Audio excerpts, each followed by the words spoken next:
우리 2016년 1월 12일 우리나라 모 일간지에 소개되었던 기사 하나를 소개하면서 말씀을 시작하려고 합니다. 우리 사진 하나 보여주실까요? 여러분들 자동차 사진인데요. 뜬금없이 웬 자동차 사진인가 그렇게 생각하실 수 있는데, 여러분들에게 이런 질문을 한번 드려볼까요? 여러분들 혹시 혼자서 이 자동차를 이렇게 번쩍 들어올릴 수 있으실 것 같습니까? 물론 이걸 번쩍 들어서 이 자동차를 완전히 땅 위에서 들어올린다 그런 의미는 아니고요. 자동차 한 부분이 땅에서 이렇게 떨어질 수 있도록 그렇게 들을 수 있겠느냐라는 겁니다. 어떻습니까? 드실 수 있겠어요? 예? 우리 제일 힘세 보이는 우리 이수민 집사님 어떻습니까? 한번 힘쓰시면 이거 딱 들어올리실 수 있을 것 같으세요? 불가능하세요? 좀 힘쓰시면 될 것 같은데 요즘 운동은 안 하시는 거예요? 여러분들 아마 제가 이렇게 이 자동차 이렇게 들어 올리실 수 있습니까? 그렇게 물어보면 여러분들이 생각할 때, 아니 무슨 자동차가 수수깡으로 만든 것도 아니고 어떻게 저걸 들어 올린단 말이냐 그렇게 생각할 수 있는데요, 재미있는 것은 실제로 이 차를 들어 올린 사람이 있다라는 거죠. 예, 누구인지 아십니까? 여러분들 불과 19세밖에 되지 않은 젊은 여자 청년이 이 자동차를 들었어요. 사진을 좀 보여주실까요? 이 청년, 이제 여러분들 사진에 보시면 왼쪽에 보이는 청년 이름이 샬럿 헤펠마이어라고 하는 청년이고요. 그 또 우측에 보이는 사진은 그의 아버지인 에릭 헤펠마이어인데요. 바로 이 샬럿 헤펠마이어가 저 차를 이렇게 번쩍 들어 올린 겁니다. 어떤 내용인가 하면 2015년 11월 달에 아버지 에릭 헤펠마이어가 자신 집 차고에서 자신의 차를 정비하고 있었어요. 미국 사람들은 자기 차를 자기가 고치는 일을 쉽게 하고 있죠. 워낙에 이제 그 정비하는 비용이 비싸니까 이제 취미로라도 그런 일을 하는 사람들이 많은데, 이 에릭 헤펠마이어가 보통 우리 타이어를 갈아 낄 때 쓰는 그 짝키라고 하죠. 그거를 이제 유압식 짝키를 가지고 자동차를 이렇게 들어 올려놓고 그 밑에 이제 들어가서 이렇게 차를 수리하고 있었던 거예요. 그런데 이 자동차 자키가 문제가 있었는지 갑자기 주저앉았어요. 그러니까 어떻게 돼요? 차가 다시 밑으로 떨어졌고 이 에릭 헤펠마이어는 차 밑에 깔리게 된 겁니다. 그런데 문제는 이 자동차가 떨어지는 그 어떤 충격에 의해서 그 차고 바닥에 놓여져 있던 휘발유통이 쏟아진 거예요. 그리고 쏟아지면서 휘발유가 흘러나왔는데 이게 마침 가까이 있던 어떤 인화물질하고 연결이 되면서 불이 붙어버린 겁니다. 그러니까 이 에릭 헤펠마이어는 차 밑에 깔려가지고 나오지도 못하고 이러지도 저러지도 못하는 상황인데, 이 휘발유에 의해서 자동차와 차고 안이 그야말로 이제 불이 붙고 막 화재가 나기 시작한 거죠. 그런데 이 불이 나기 10분 전에 딸 샬럿 헤펠마이어가 아버지한테 잠깐 왔다 갔던 거예요. 아버지가 자동차를 고치고 있는 것을 보고 이 딸 샬럿이 이제 나갔는데, 한 10분 뒤에 이 샬럿의 마음 가운데 아버지가 일하는 데를 자꾸 가봐야 되겠다는 생각이 들더라는 거예요. 그래서 이제 다시 아버지가 차를 고치고 있는 그 현장으로 와봤더니 벌써 이 자동차와 차고에 불이 붙어 있었는데, 문제는 보통 사람들 같으면 막 당황해서 어쩔 줄 모를 터인데 이 샬럿이 침착하게 아버지가 어디 있는지를부터 먼저 살폈다는 거예요. 아버지가 보니까 차 밑에 깔려 있는 거예요. 그리고 이미 차의 일부분은 불이 붙어 있었고 또 이 차고 안에도 불과 연기가 가득한 그런 상태인데, 그것을 보고 이 샬럿 헤펠마이어라고 하는 이 19살 난 그 여자 청년이 그저 달려들어서 그 차를 두 손으로 들어 올린 겁니다. 그랬는데 놀랍게도 이 차가 들려지고, 그래서 아버지가 그 차 밑에서 빠져나올 수 있었던 겁니다. 그래서 아버지가 생명을 구할 수 있게 되어진 것이지요. 나중에 이 전문가들이 이제 이 사건을 보면서 뭐라고 얘기했냐면, 키가 167cm밖에 되지 않는 19살 된 여자가 저렇게 큰 자동차를 들어 올린다는 것은 도무지 불가능한 일이지만 아버지를 사랑하고 걱정하는 그 딸의 마음이 불가능을 가능하게 만드는 능력이 되었다. 그렇게 이제 칭찬을 아끼지 않았다고 하는 그런 이야기입니다. 우리나라 일간지에도 소개되었었고 또 미국 신문에 아주 화제가 되었던 그런 기사입니다.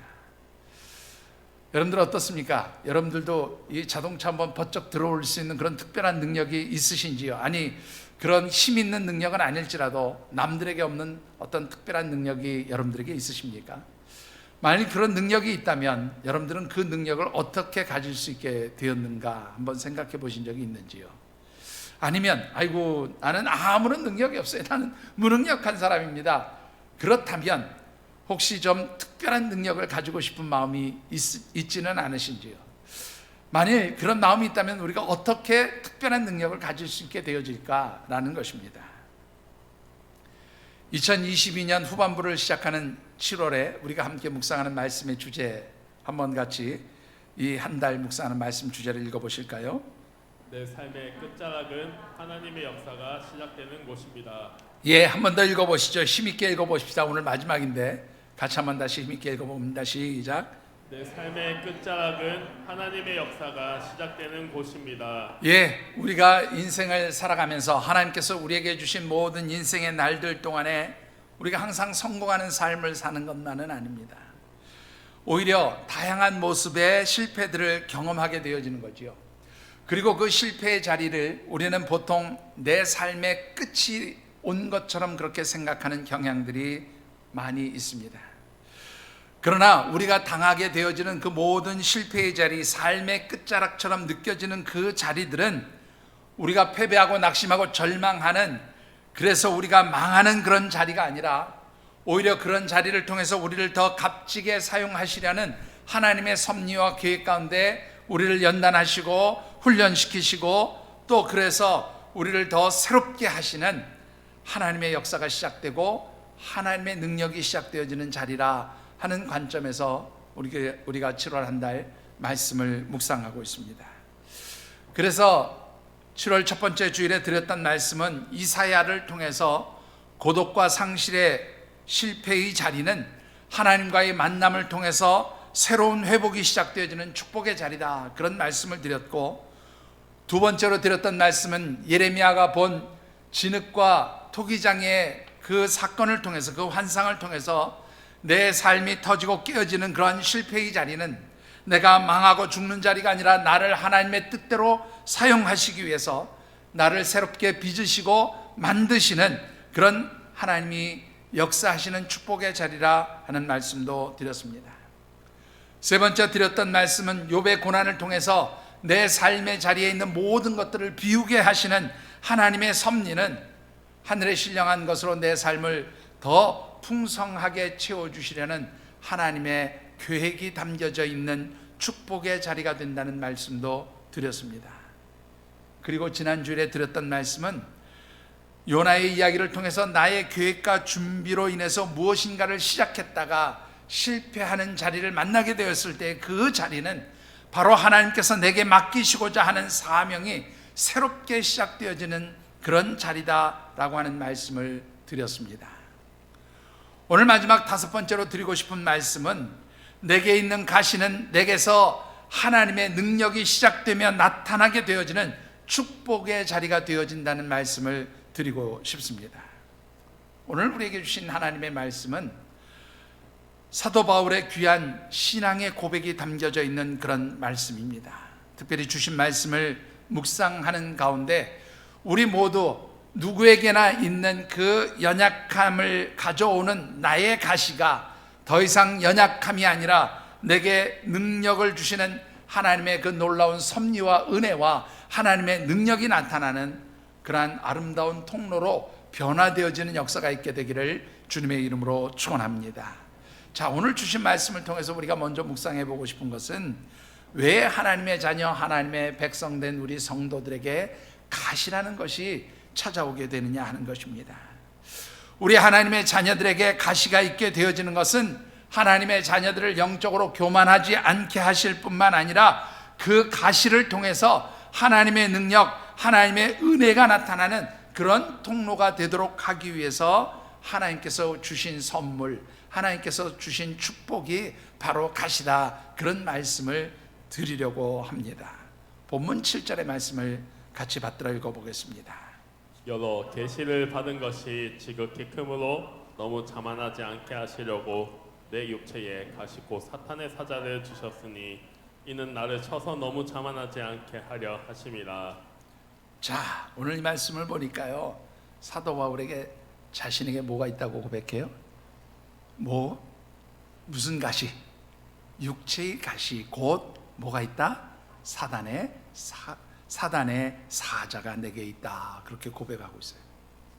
자, 사도 바울에게 있는 이 육체의 가시 또는 사단의 사자라는 것이 무엇을 의미하느냐라는 것인데요, 이것은 어떻게 보느냐에 따라서 좀 학자들마다 관점이 다른데 보통 두 가지의 관점으로 이해를 합니다. 그 첫 번째는 뭐냐면, 오늘 본문에 있는 말씀 그 문장 그대로 육체의 가시로 볼 때에는 어떤 의미가 되는가 하면 사도 바울의 육체적인 연약함을 의미하는 것이다, 그렇게 보는 관점이 있어요. 우리가 잘 알고 있는 것처럼 사도 바울은 육체적으로 굉장히 약한 사람이었던 것을 보게 됩니다. 그래서 이 사도 바울에게는 질병이 있었다, 그렇게 생각을 하는데, 여러분들 사도 바울이 가지고 있었던 질병이 어떤 질병이냐?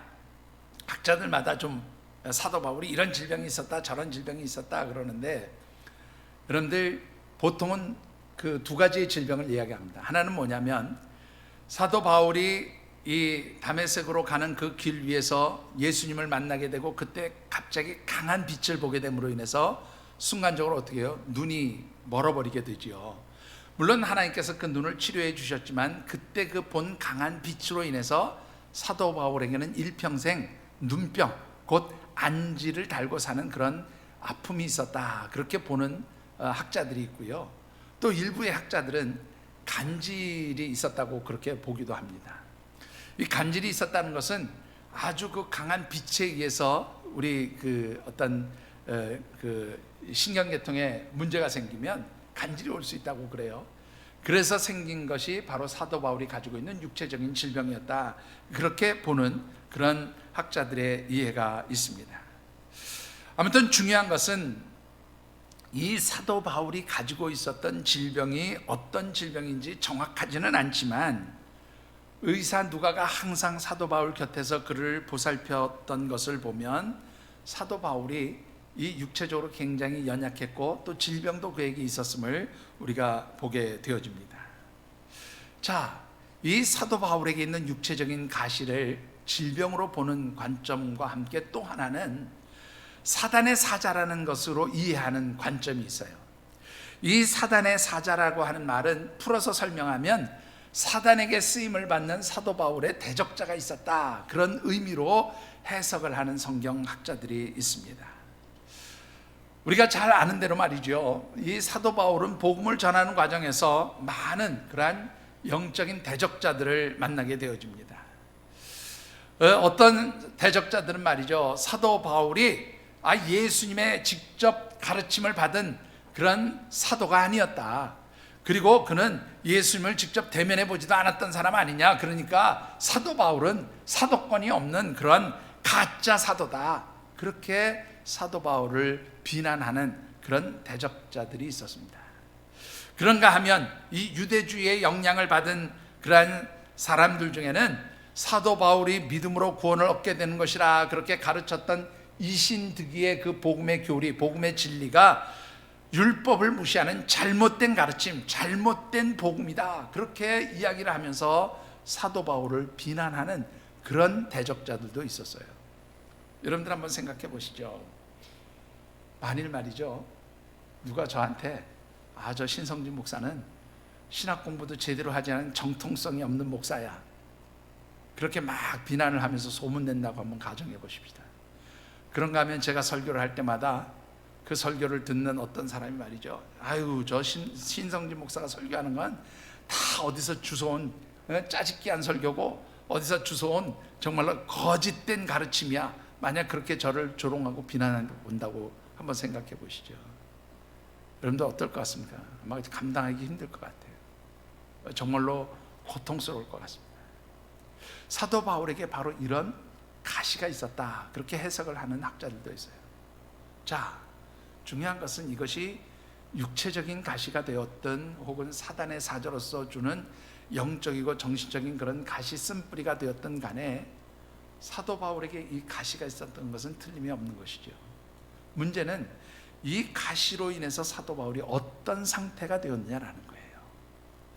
여러분들, 이 가시라고 하는 말은 헬라어 성경에 보면 스콜프스라고 하는 그 단어를 씁니다. 이 스콜럽스라고 하는 단어는요, 뭐 말뚝 그런 뜻도 있고요, 여러분들 쇠꼬챙이 그런 의미도 있고요, 아주 뾰족하고 날카로운 가시 그런 뜻도 있습니다. 성경에서는 주로 아주 뾰족하고 날카로운 가시를 의미하는데, 특히 여러분들 예전에 그 패션 오브 크라이스트라고 하는 영화 보신 적 있습니까?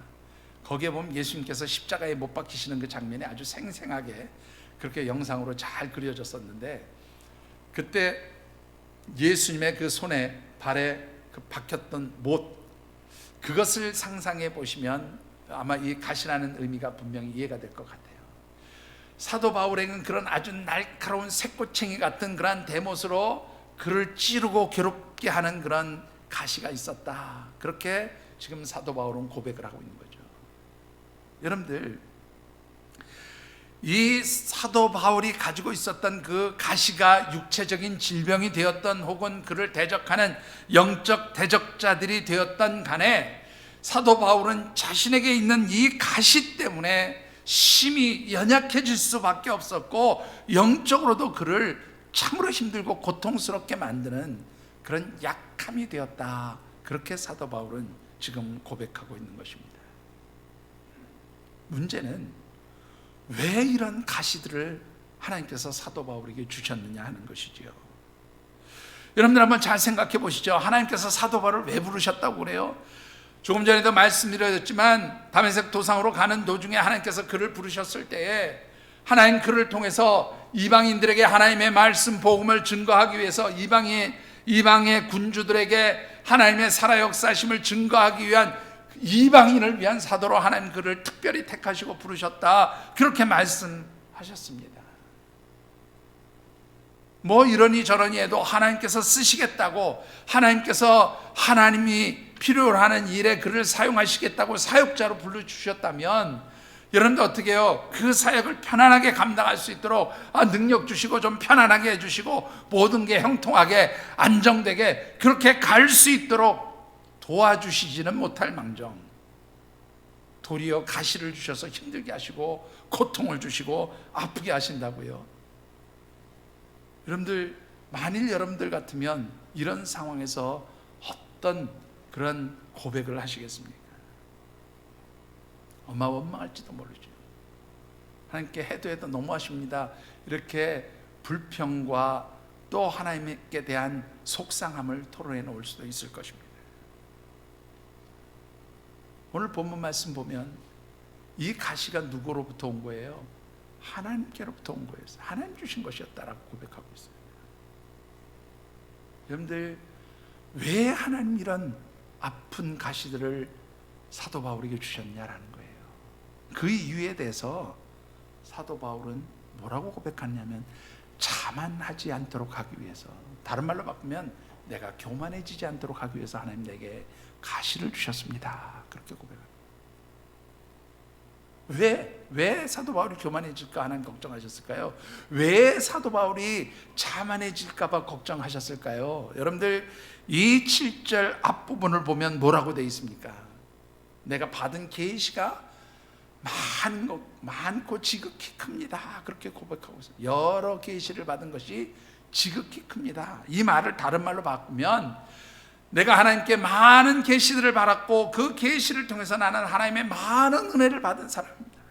그런데 그 받은 하나님의 계시와 은혜 때문에 내가 하나님 앞에 교만해지지 않도록 하나님 나에게 이런 가시를 주셨습니다. 그렇게 고백하고 있는 것이지요. 여러분들, 사도 바울이 하나님께 받은 은혜가 무엇이었습니까? 여러분들, 사도 바울이요, 다메섹으로 가는 그 길 중에서 예수님을 만나고 사도로 부름을 받기 전에, 흔히 말하는 세상적으로 보면 그는 아주 특별한 출신의 사람이었어요. 요즘으로 말하면 금수저 출신의 사람이었습니다. 그는 당시 최대 강대국이라고 할 수 있는 로마에서도 1%도 채 되지 그렇게 가지고 있었던 시민권을 나면서부터 가지고 있었던 사람, 태어날 때부터 시민권을 가지고 있었던 사람입니다. 여러분들, 이 나면서부터 시민권을 가진다는 의미가 얼마나 이게 참으로 대단한 것인가 하면, 사도행전 22장의 말씀을 보면 사도 바울이 이제 고발을 당해서 신문을 받게 돼요. 그런데 이 사도 바울을 신문하던 천부장이 심지어 그를 때리기도 하는데, 이 사도 바울이 그렇게 고문당하고 신문을 받으면서, 야, 내가 로마의 시민권을 가지고 있는데 니들이 나를 이렇게 칠 수가 있어? 그러고 막 이제 항변을 하지요. 그러니까 백부장이 듣고는 천부장에 가서, 아이고, 이 사람 로마 시민권을 가지고 있대요. 그러고 보고를 합니다. 그러니까 이 천부장이 놀라서 달려와요. 너 정말로 시민권 가지고 있냐? 그렇게 물어보니까 사도 바울이 뭐라 그래요? 나는 태어날 때부터 로마 시민권을 가지고 태어난 사람이다. 그렇게 얘기를 합니다. 그러니까 천부장이 뭐라 그래요? 날 때부터 시민권을 가지고 있었다고? 나는 돈 주고 시민권 샀는데 너는 그렇게 특별한 사람이냐? 그러고 두려워해요. 이 시민권을 가지고 있었던 사도 바울, 나면서부터 태어날 때부터 시민권을 가지고 있었던 사도 바울에 대해서 두려움을 가지게 된다 그 말이에요. 여러분들이 이 시민권을 가졌다는 것은 이토록 특별한 것이었어요. 그야말로 사도 바울은 아주 최고의 환경, 최고의 조건에서 태어나서 많은 배움을 가졌고, 또한 유대인으로서도 그는 그야말로 바리새인 중에 바리새인이고, 가말리엘 문화에서 배움을 가졌던 그야말로 모든 세상적인 출세의 조건들을 갖추고 있었던 사람이 바로 사도 바울이었다는 거예요. 그런가 하면 사도 바울은요, 하나님의 부르심을 받고 사도가 된 이후에도 그들은 남들이 경험하지 못했던 특별한 체험을 했던 사람입니다. 여러분들, 우리 본문 앞부분에 있는 고린도후서 12장 1절로부터 4절 이후 이렇게 쭉 거기에 어간의 말씀을 보면, 특별히 2절 말씀을 보면 이런 내용이 있어요. 제가 읽어드릴게요. 내가 그리스도 안에 있는 한 사람을 아노니 그는 14년 전에 셋째 하늘에 이끌려간 자라. 그가 몸 안에 있었는지 몸 밖에 있었는지 나는 모르거니와 하나님은 아시니라. 이 사도 바울이요, 자기가 몸 안에 있었는지 몸 밖에 있었는지도 분간할 수 없을 만큼 아주 신령한 체험을 하게 되는데, 그 체험이 바로 뭐냐면 셋째 하늘, 이 셋째 하늘에 올라갔다는 말은요, 하나님 나라 천국에 입성해서 그 하나님 나라를 영적으로 깊이 보고 체험했다고 말이에요. 요즘으로 말하면 입신해서 천국을 다 살펴보고 천국을 경험하고 내려왔다, 그런 말입니다. 여러분들 어떻습니까? 남들은 쉽게 할 수 없는 특별한 영적 체험, 영적 경험을 가지고 있었던 사람입니다. 그런 하나님의 은혜를 입은 사람이에요. 세상적으로 보면 그런 많은 출세의 조건, 자랑할 조건들이 있었던 그런 사람입니다. 그런데 하나님은요, 그런 사도 바울이 가지고 있었던 특별한 영적 경험이나 그의 모든 자랑할 만한 조건 때문에 그가 교만해질까, 그가 자만하게 될까 봐 하나님 그에게 가시를 주었다, 그렇게 사도 바울은 고백하고 있는 것이죠. 여러분들은 어떻습니까? 여러분들에게도 가시가 있는지요? 여러분을 때로 약하게 만들고 여러분들이 하는 일에 장애가 되는 걸림돌이 되고, 또 여러분들에게 고통을 주는 어떤 그런 열등감을 가져오는 그런 가시들이 여러분들에게 있느냐 하는 것입니다. 여러분들이 여기서 기억하셔야 될 게 있어요. 하나님에게 우리에게 주신 그 가시들, 우리를 연약하게 만들고 때로는 우리에게 열등감을 가져다 주기도 하고, 또 때로는 우리에게 어떤 영적인 상처를 가져오기도 하는 이 가시를요, 사단이 이용해서 사단이 그것을 가지고 우리를 공격하는 경향들이 굉장히 많다는 거예요. 그런데 이런 우리가 가지고 있는 그런 가시를 가지고 사단이 사용하면서 우리를 공격할 때 그것을 뛰어넘지 못하면, 극복하지 못하면 어떻게 해요? 우리는 영적으로 패배자가 되는 거죠. 영적으로 자신의 삶을 파괴시키는 어리석은 자들이 될 수밖에 없다는 거예요. 그럼 여기서 우리가 고민이 생깁니다. 누구에게나 가시는 다 있어요. 그런데 이 가시를 가지고 우리를 공격하는 그 사단의 역사, 사단의 공격을 이겨내려면 어떻게 해야 될까라는 거예요. 여러분들, 그 해답은요, 바로 사도 바울의 고백 가운데 있어요. 왜 하나님 가시를 주셨다고요? 내가 하나님께 받은 은혜가 크기 때문에 하나님 가시도 주셨다. 바로 그 말씀인 거죠.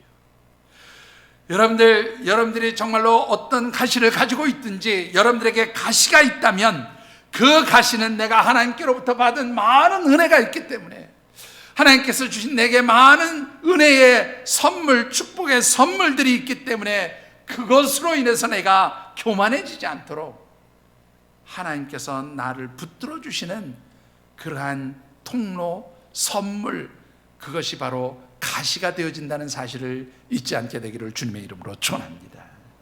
가시가 있다는 것은 곧 뭐예요? 내가 그만큼 하나님의 은혜를 많이 받았다, 그런 뜻이에요. 여러분들 가시가 있으십니까? 그 가시는 여러분들이 하나님께 많은 은혜를 받았다는 증거가 되어진다는 바로 그 사실을 다시 한번 잊지 않게 되기를 주님의 이름으로 축원합니다. 자, 물론 하나님께서 나를 교만해지지 않도록 그렇게 가시를 주셨지만 힘든 건 힘든 거잖아요. 아픈 건 아픈 거잖아요. 그러니까 사도 바울은 이 가시 때문에 하나님 앞에 뭐 했다고 기록합니까? 8절 말씀을 같이 한번 받들어 읽어보시죠. 8절입니다. 이것이 내게서 떠나가게 하기 위하여 내가 3번 주께 간구하였더니. 예, 사도 바울이요. 하나님, 나 너무 힘들어요. 나 너무 고통스러워요. 그러니까 하나님 이 가시를 좀 제게서 떠나갈 수 있도록 해주세요. 그렇게 3번 하나님께 기도했다는 거예요. 왜 꼭 3번이냐? 이걸 가지고 또 학자들은 얘기합니다. 3번이라는 게 꼭 3번이라는 말이 아니고 상징적으로 여러 번 기도했다는 말을 3번 기도했다, 그렇게 표현한 거다, 뭐 그렇게 얘기하는 학자도 있고요. 또 어떤 학자들은요, 사도 바울이 예수님께서 십자가의 죽음을 앞두시고 겟세마네 동산에서 3번 기도하시다가 마지막 3번째에 가서 하나님, 내 뜻대로 마옵시고 아버지 하나님의 뜻대로 하옵소서라고 그렇게 말하면서 하나님의 뜻과 섭리가 이루어지기를 순종하며 간구했던 것처럼 사도 바울이 그래서 3번 기도했다, 뭐 이렇게 해석하는 학자도 있는데, 몇 번 기도했느냐 그게 중요한 게 아니라 기도했다는 거예요. 내게 가시가 있을 때 하나님 앞에 무릎 꿇고 기도했어요. 여러분들 정말로 힘들고 어려울 수 있지요. 고통스러울 수 있어요. 그럴 때 여러분들이 해야 될 일이 무엇입니까? 하나님께 기도하는 거예요. 하나님의 은혜를 구하는 거예요. 하나님, 내게 있는 이 가시가 하나님 떠나가기를 원합니다. 하나님, 이 가시가 정말로 나를 교만하지 않도록 붙들어 주시는 하나님의 은혜요, 하나님 주시는 축복의 선물인 것은 알지만 그래도 하나님 이 가시를 좀 제거해 주시면 어떨까요? 그렇게 사도 바울처럼 기도할 수 있어요. 그런데 참 하나님이 야속하시게도 이런 지하에 거절하셨어요. 뭐라고 거절하십니까? 여러분들 9절의 말씀을 같이 한번 받들어 읽어보겠습니다. 9절입니다. 나에게 이르시기를 내 은혜가 내게 족하도다. 이는 내 능력이 약한 데서 온전하여 짐이라 하신지라. 그러므로 도리어 크게 기뻐함으로 나의 여러 약한 것들에 대하여 자랑하리니 이는 그리스도의 능력이 내게 머물게 하려 함이라. 아멘. 여러분들 이 말씀 잘 생각해 보세요. 하나님이요, 이런 지하에 뭐라고 해요? 내 은혜가 내게 족하다. 이 말을 좀 풀어서 얘기하면, 야, 내가 너에게 준 모든 은혜가 너한테 충분해. 뭐 더 이상 바랄 게 뭐가 있다고 자꾸 얘기하니, 그런 뜻인 거예요. 한마디로 하나님 거절하셨어요. 가시, 그것이 있는 것도 뭐라는 거예요? 하나님의 은혜다라는 거예요. 만일 여러분들 같으면 하나님께 열심히 기도했는데 하나님이 가시를 제거해 주시는커녕 그것이 은혜다, 그렇게 말하면 한 번 더 하실 것 같아요. 하나님, 해도 너무하십니다. 하나님, 어쩜 럴수 이럴 수가 있습니까? 그렇게 하나님 앞에 원망하기도 하고 하나님 앞에 화를 내기도 하고 아마 그러지 않을까요? 그런데요, 오늘 이 사도 바울은요, 하나님께서 주시는 이 말씀을 통해서 아주 중요한 3가지의 영적 모습을 우리에게 보여주고 있어요. 자, 어떤 모습입니까? 첫 번째는요, 하나님이 주신 은혜를 자족하는 모습을 보여주고 있다, 그 말이에요. 자, 오늘 이 말씀 9절 말씀 첫 번째에 보면 뭐라고 그래요? 하나님이 내 은혜가 내게 족하다, 그렇게 말씀하셨잖아요. 그런데 이 내 은혜가 내게 족하다라는 이 말씀은 결국 뭐예요? 하나님께서 내게 주신 지금 현재 이 일들로만 가지고도, 이 은혜로만 가지고도 내가 하나님께서 주신 모든 일들, 모든 사명을 잘 감당할 수 있었습니다. 이것이 정말로 하나님 은혜입니다 라고 자족했다는 거예요. 여러분들, 실제로 사도 바울이 그런 자족의 고백을 했을까요?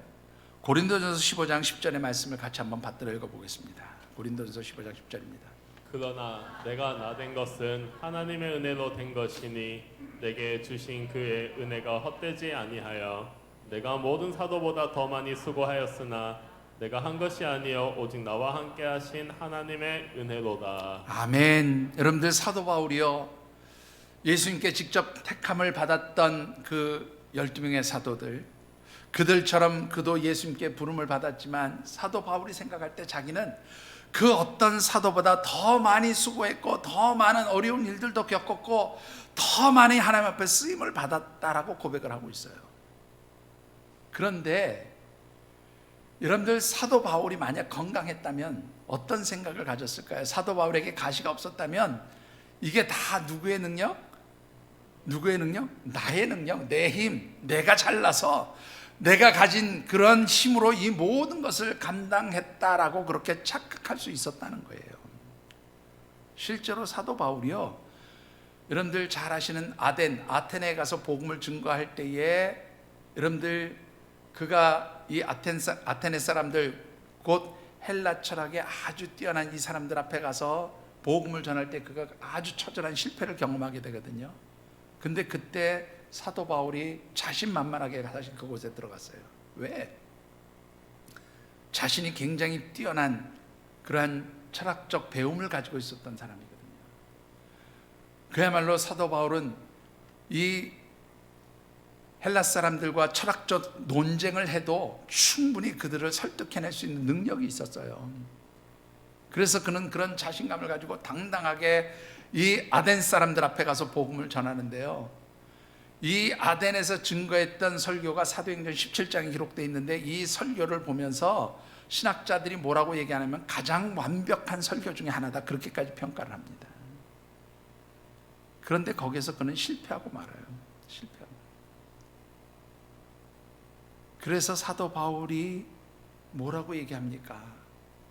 이 아덴에서 실패하고 고린도로 온 사도 바울이 내가 너희들 가운데 거할 때 심히 약하며 두려워하며 떨었었다, 그렇게 고백합니다. 여러분들, 이 사건을 통해서 사도 바울이 깨달은 게 뭘까요? 여러분들, 지금까지 내가 잘나서 내 능력으로 내 힘으로 한 줄 알았는데 그게 아니었다라는 거예요. 이 가시가 바로 내가 지금 이 귀한 일들, 귀한 사명을 감당할 수 있었던 것은 내 능력, 내 힘이 아니라 누구의 은혜였다고요?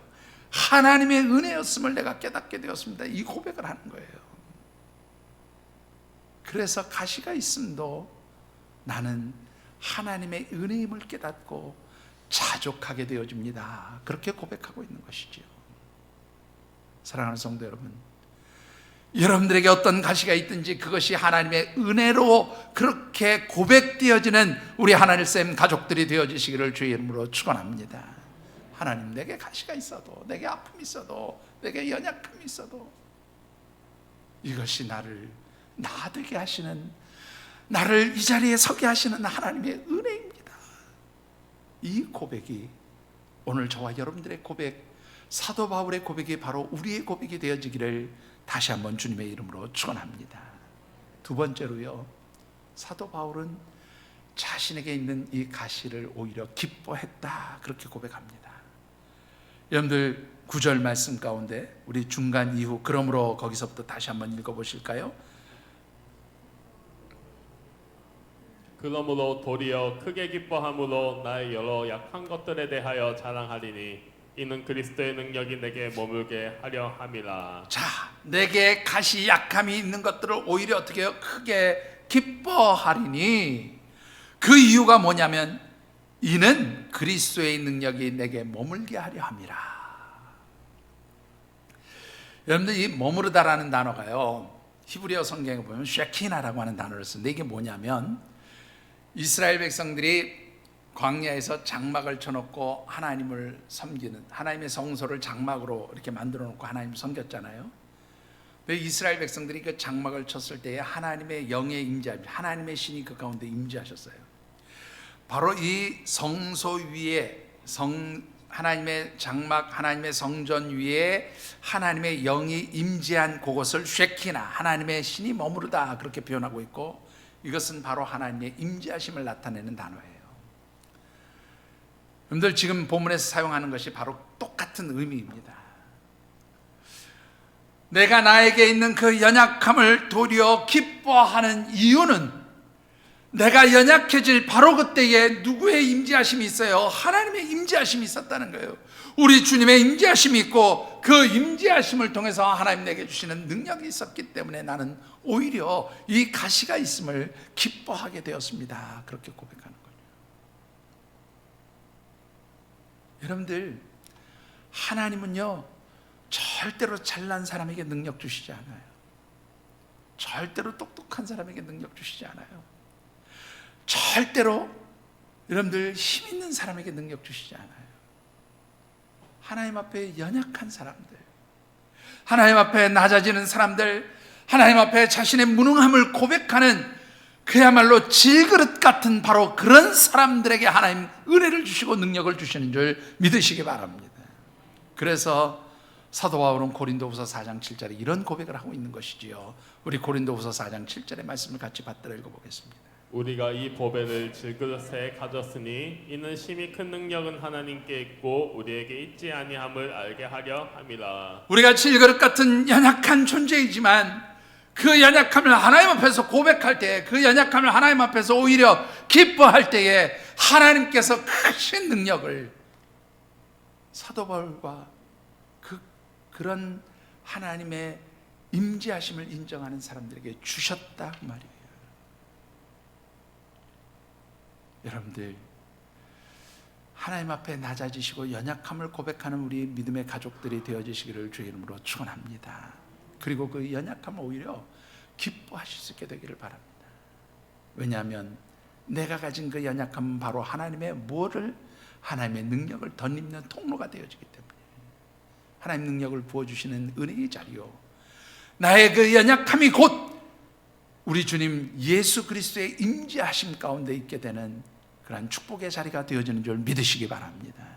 그래서 가시는 곳 뭐가 돼요? 하나님의 능력이 임하는 자리예요. 내게 있는 가시는 곳 하나님의 능력의 역사가 나타나는 자리예요. 내게 있는 가시는 곳 하나님의 영의 임재하심 가운데 내가 하나님의 그 능력을 힘입는 자리가 되어지는 줄 믿습니다. 여러분들이 바로 그래서 가시가 있을지라도 기뻐할 수 있는 사도 바울과 같은 믿음의 사람들이 되어지시기를 주님의 이름으로 축원합니다. 세 번째로는요, 이 사도 바울이 자신에게 있는 연약함을 오히려 어떻게 해요? 자랑한다. 그렇게. 여러분들 다시 한번 보시죠. 제가 읽어보겠습니다. 그러므로 도리어 크게 기뻐함으로 나의 약한 것들에 대하여 어떻게 한다? 자랑한다. 왜 사도 바울은 자신에게 있는 이러한 연약함들, 그 가시, 자신을 힘들게 하고 고통스럽게 하고 자신을 나약하게 만드는 그 가시들을 오히려 자랑스럽게 그렇게 말한다고 고백하는 것일까요? 여러분들, 세상에서 살아가는 방식은요, 절대로 자신의 약점을 드러내면 안 됩니다.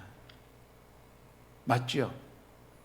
약점을 드러내는 순간 이 강한 자가 약한 자를 잡아먹는 이 세상의 법칙 속에서 어떻게 해요? 나의 그 약함을 보이는 순간 다른 사람들이 그 나의 약함을 어떻게든지 이용해서 나를 무너뜨리려고 하고 넘어뜨리려고 하고 쓰러뜨리려고 해요. 이게 바로 세상의 법칙인 거예요. 그런데 그런 세상의 법칙 속에서 사도 바울은 오히려 뭐라고 얘기합니까? 나의 약한 것들을 자랑하고 싶습니다. 자랑하겠습니다 라고 얘기하는 거예요. 그 이유가 뭘까요, 여러분들? 그 이유는 고린도전서 1장 27절로 28절까지 말씀에 아주 잘 나타나 있어요. 27절, 28절만 같이 받들어 읽어보겠습니다. 그러나 하나님께서 세상의 미련한 것들을 택하사 지혜 있는 자들을 부끄럽게 하려 하시고 세상의 약한 것들을 택하사 강한 것들을 부끄럽게 하려 하시며 하나님께서 세상의 천한 것들과 멸시받는 것들과 없는 것들을 택하사 있는 것들을 폐하려 하시나니. 예, 하나님께서는요 어떤 사람들을 쓰셔요? 약한 자를 통해서 강한 자를, 미련한 자를 통해서 지혜로운 자를, 또 어떻습니까? 많은 것을 가진 자를 폐하기 위해서 가난한 자를 들어 쓰신다는 거예요. 여러분들, 이 말은요 꼭 미련하게 되어지고 가난하게 되어지고 뭐 무슨 약하게 되어지고 라는 그 의미보다는 내가 하나님 앞에 연약함을 인정하고 하나님 주시는 그 능력을 덧입을 때 내가 하나님께로부터 어떻게 되었다고요? 쓰임받게 되었습니다. 그 고백이에요. 내가 연약함을 고백할 때 하나님 나를 사용해 주셨습니다. 내가 이런 하나님의 쓰임을 받을 수 있는 그것이 바로 나의 자랑입니다. 그런 고백을 지금 하고 있는 것이지요. 여러분들, 연약하다고 생각하십니까? 부족하다고 생각하십니까? 모자라다고 생각하십니까? 미련하다고 생각하십니까? 가진 것이 없다고 생각하십니까? 능력이 없다고 생각하십니까? 바로 그 연약함, 그 가시, 그 모자람이 바로 하나님의 쓰임을 받는 통로가 되어진다는 바로 그 사실을 기억하시며 여러분들이 오히려 그 연약함을 자랑할 수 있게 되기를 주의 이름으로 축원합니다. 나의 연약함, 그것이 하나님 은혜 안에 붙들리게 될 때에 더 이상 그것은 연약함이 아니라 강함이 되어지는 거예요. 왜 그렇습니까? 나의 연약함 가운데 하나님 능력을 부어주시고 그 하나님의 능력이 나와 함께 하실 때에 여러분 어떻습니까? 아무리 사람이 지혜로워도 하나님의 미련한 것을 당할 수 없고 아무리 사람들이 많은 것을 가지고 있을지라도 하나님의 가난한 것과 비교할 수 없어요. 그래서 하나님 능력을 가진 사람들은 어떻습니까? 이 세상을 이길 수 있는 거예요.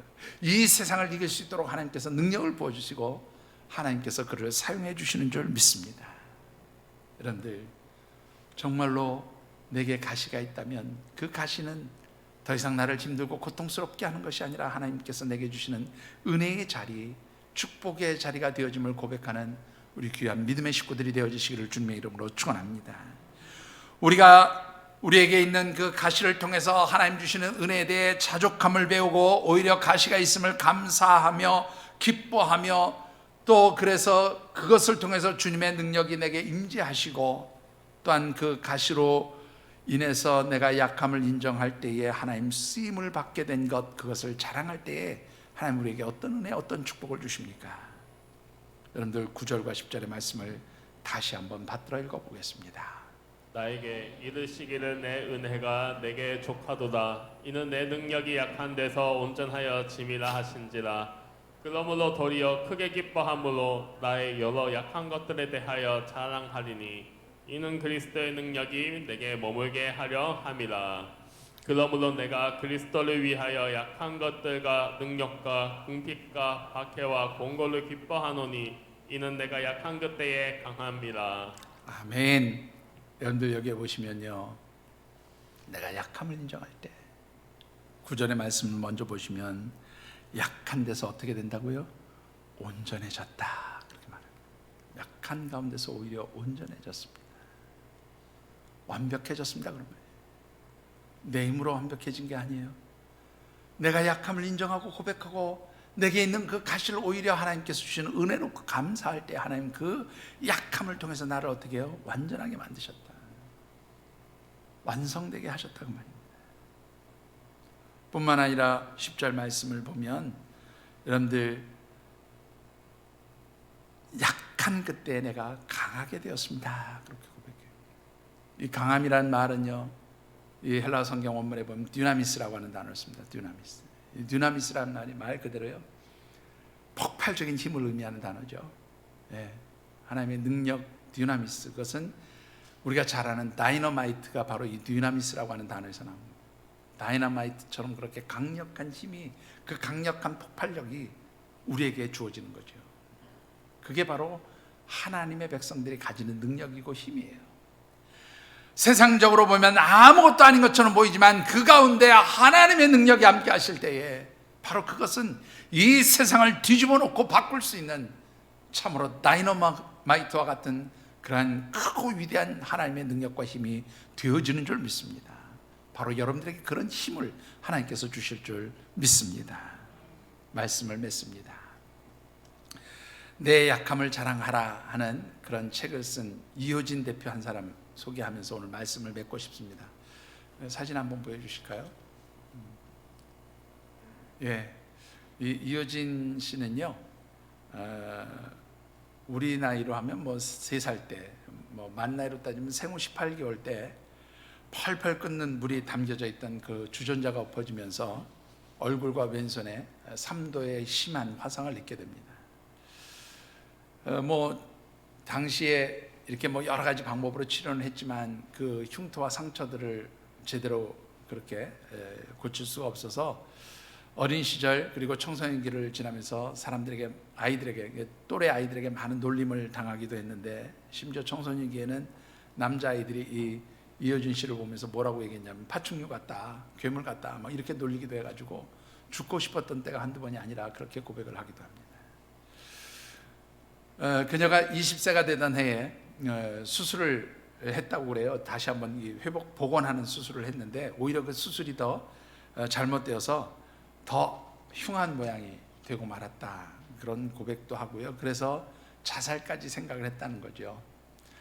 그런 와중에 또 자신이 버팀목으로 생각하고 늘 의지했던 어머니가 교통사고로 그렇게 세상을 떠나시면서 그야말로 자신에게는 모든 소망이 끊어졌다, 살 소망이 없어졌다, 그렇게 생각하며 살았다는 거예요. 그런데 어느 날 이 어머니와 가깝게 지냈던 그 같은 교회 집사님 한 분이 어머니가 늘 입에 달고 다녔던 말을 들려주셨대요. 그게 뭐냐면, 나는 우리 딸 이 효진이가 예수님 잘 믿고 하나님 백성, 하나님 자녀 되는 게 내 소원이다, 그런 말을 늘 하고 다니셨다는 이야기를 들려줍니다. 그 말을 들은 이효진 씨가, 엄마, 내가 가장 사랑했던 엄마가 나에게 그런 마음, 그런 기대를 가지고 있었다면 내가 엄마에게 효도한다는 의미라도 내가 교회를 나가야 되겠다. 그래서 신앙생활을 다시 시작했고, 그러면서 많이 회복되고 치유되었는데 어느 날 한 치유 집회에 참석을 하게 되었는데, 그때 자신에게 주시는 하나님의 그 영적 감동, 그 영적 그 말씀이 있었다는 거예요. 그 내용이 뭐냐면 이런 거였습니다. 딸아, 사랑한다. 두려워 말며 놀라지 말거라. 강하고 담대하거라. 내가 세상 끝날까지 너와 함께 할 것이다. 너는 내 나라 곧 하나님 나라의 홍보대사 미스 헤븐이 되어라. 그리고 이미 이 땅에 임재한 그 하나님 나라의 증리되는 삶을 살아라. 그런 하나님 영적 감동을 주시더라는 거예요. 그 말씀을 딱 듣는 순간 자신은 그때부터 미스 코리아보다 더 영광스럽고 아름다운 미스 헤븐, 천국의 미녀가 되었다, 그런 자신감, 당당함을 가지게 되었고, 그 이후부터 화상으로 인한 그 상처, 그 가시, 그 약함은 더 이상 약함이 아니라 내게 자랑이 되었습니다, 그런 고백을 하고 있습니다. 그리고 그 이후 이효진 씨는요, 그야말로 하나님 나라를 알리는 홍보대사처럼 그렇게 당당하게 하나님 말씀, 복음을 증거하면서 사람들을 위로하고 사람들에게 소망을 주는 그런 삶을 살았고요. 그러다 보니까 하나님께서 좋은 배우자를 주셨는데, 여러분들 남편이 얼마나 잘생겼는지 한번 보실래요? 자녀들도 둘이나 얻었는데요. 사진 한번 보여주시죠. 멋있죠? 이렇게 예쁜 아름다운 가정도 그렇게 하나님 주셨다는 거죠. 뿐만 아니라 이 이효진 씨는 건축을 전공했는데 건축가로서도 아주 그 뛰어난 그런 그 모습들을 인정받고 있는데, 이 이효진 씨가 세운 건축회사 이름 예인건축연구소예요. 예인건축연구소. 왜 예인건축연구소는 예수님이 인도하시는 그런 건축 설계사다, 그 설계회사다, 그런 의미로 예인건축연구소로 그렇게 이름을 지었다고 합니다. 내 약함을 자랑하라 라고 하는 이 책에 보면 이런 글이 있습니다. 제가 가장 연약해질 때 하나님께서는 크신 사랑으로 제게 찾아오셨습니다. 그래서 더 이상 저는 이 세상에서 부러울 것도 부끄러울 것도 없는 사람이 되었습니다. 그 이유는 오직 하나, 내 안에 계신 내게 임재하신 예수 그리스도 그분이 저와 함께 하시기 때문입니다. 여러분들에게 아무리 가시가 있고 연약함이 있고 아픔이 있을지라도 그것이 바로 내게 하나님께서 은혜를 주시는 통로이며 내게 능력을 부어주시는 바로 그 자리가 되어짐을 고백할 때에 하나님께서 여러분들과 함께 하시고 여러분들에게 능력을 주시고 그 여러분들의 연약함이 하나님의 능력의 역사를 나타내고 하나님의 일들을 이루게 하는 그런 놀라운 힘이 되어지는 줄 믿습니다. 이 아름다운 역사가 특별히 하나님의 백성으로서 이 땅에 살아가는 모든 우리 하늘쌤 가족들에게 임하시게 되기를 주님의 이름으로 축원합니다. 기도하겠습니다. 7월 한 달 주신 언약의 말씀을 붙들고 각자 느끼고 깨닫는 대로 잠시 결단하며 기도하는 시간 같습니다. 하나님, 우리들에게는 너무나 많은 실패의 자리들이 있었습니다.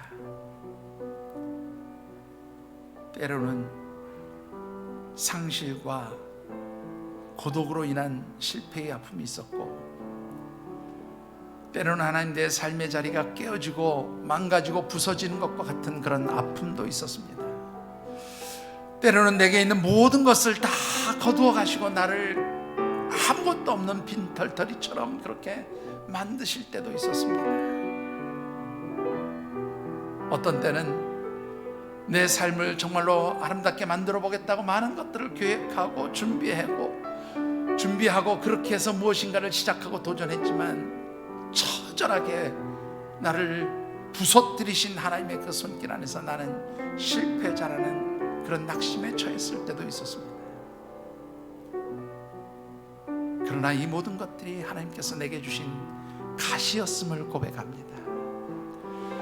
나로 하여금 받은 은혜가 너무나 많고 크기에 하나님 앞에 교만하지 않게 하시고 하나님 앞에 자만하지 않도록 하기 위해서 하나님 내게 이런 가시를 주셨고 이런 실패들을 주셨고, 그래서 이 실패의 자리가 내가 죽는 자리, 망하는 자리, 내가 더 이상 일어설 수 없는 자리가 아니라 나를 새롭게 만드시고 회복시키시고 일으켜 세우셔서 하나님의 도구, 하나님의 뜻으로 쓰임받게 하려는 축복의 자리가 되었음을 하나님 깨닫게 하시니 감사합니다.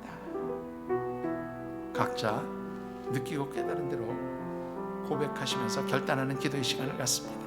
사랑의 아버지 하나님,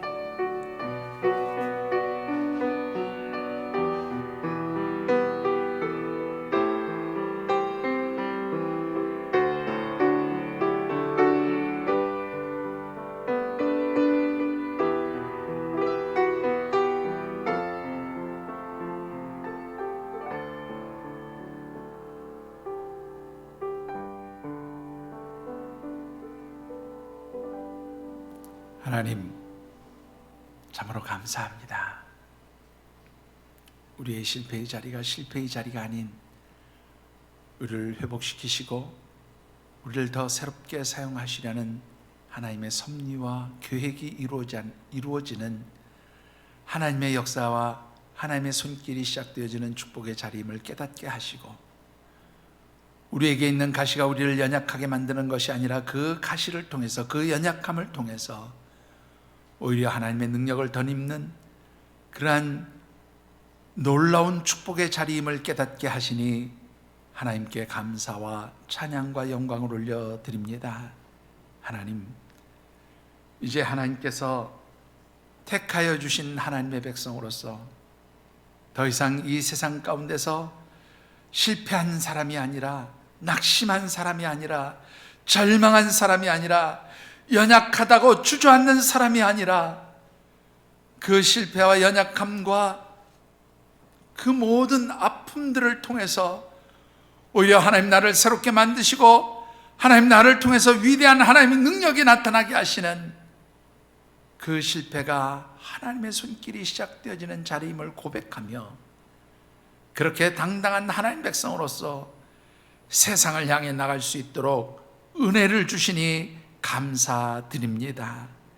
하나님, 우리 하나님 주시는 이런 영적 당당한 영적 자신감을 가지고 약하지만, 실패한 것 같지만, 모자란 것 같지만, 부족한 것 같지만 하나님의 쓰임을 받으며 하나님의 영광을 드러내며 하나님의 나라를 확장해가는 온전한 하나님의 백성, 하나님의 자녀로 살아가도록 저희들을 축복하여 주시옵소서. 하나님도 오시기를 간절히 소원하오며 예수님 이름으로 기도드리옵나이다. 아멘.